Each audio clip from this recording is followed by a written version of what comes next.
अरे हे छोटी का हो छोटू? आजकल हम बड़ा तकलीफ में है। का हो गई हो? सुना बतावा। रतिया में नींद न आवे रोहिला जागल जागल।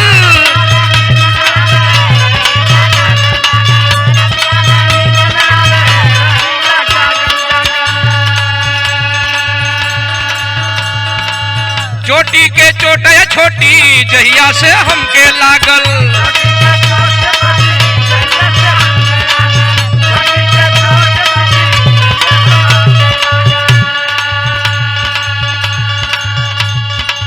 जियल भयल बा मुश्किल कमरिया पतील देखी के।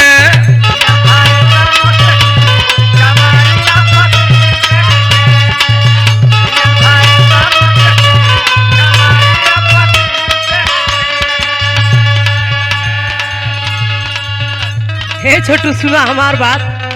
हमारो तू वही दशा भइल बा। अच्छा सुना।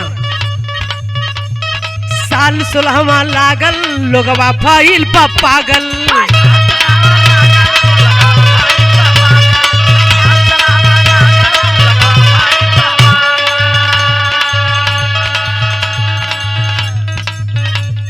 कैसे बचाई खुद के रहीला भागल भागल।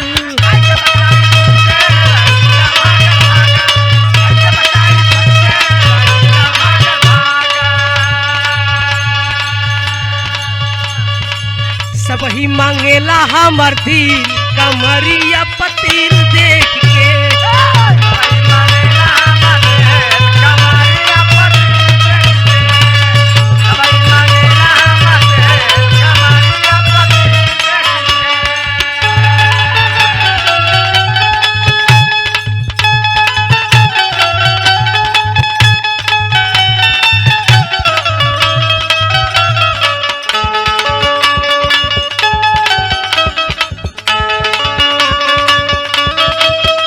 अरे गमछा बिछाई के सैया जी दिलवा मांगलन। अरे गमछा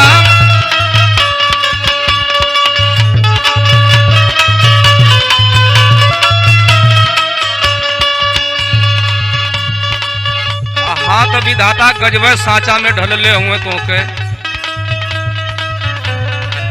यानी तोहरा से देख नहीं के जाता। अरे चमके बदान तोहर जैसा सिलवार हो देखते मिजाज होई जला हरियार हो।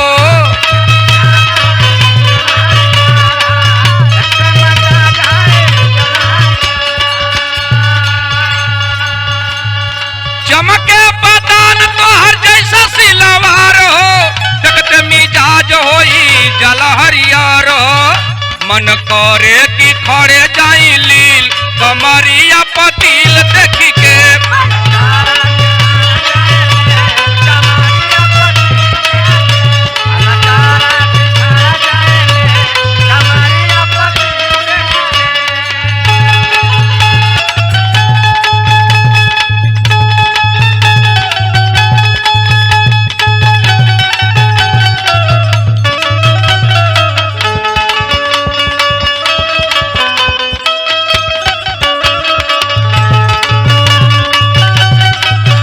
गलती मारे से हो गई।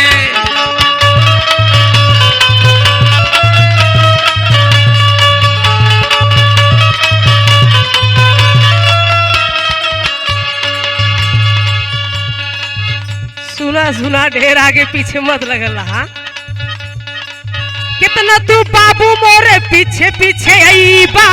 चढ़ली जवानी बाकी सीखे नहीं पैबा।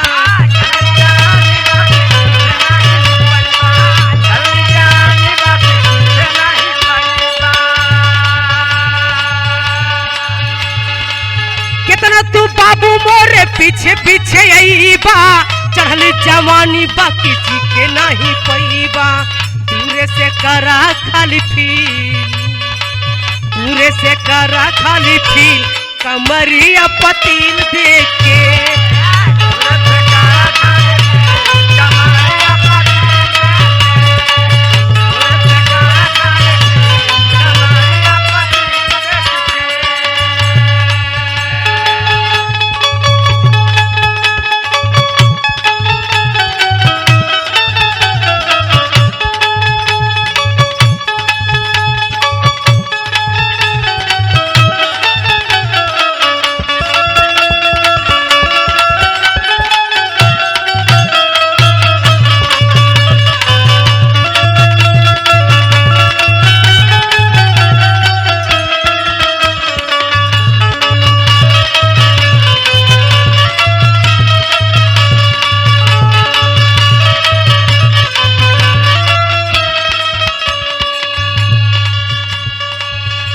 फील तो करते हैं छोटी, पूरा महसूस करत है तो के।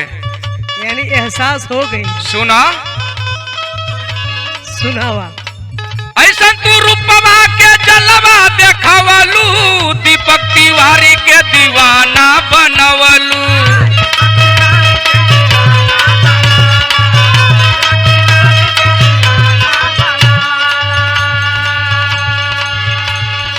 ऐसा तू रूपवा के जलवा देखवलू, दीपक तिवारी के दीवाना बनवलू। बलिराम गैले पूरा हिल, बलिराम गैले पूरा हिल, कमरिया पतिल देख के।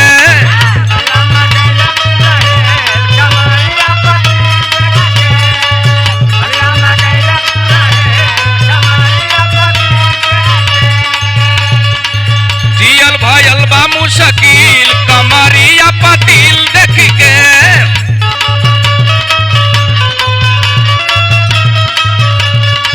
सभी मांगेला हमर दिल, कमरिया पतिल देख के। जियल भयल बा मुश्किल, कमरिया पतिल देख के। दूर से करा खाली फील।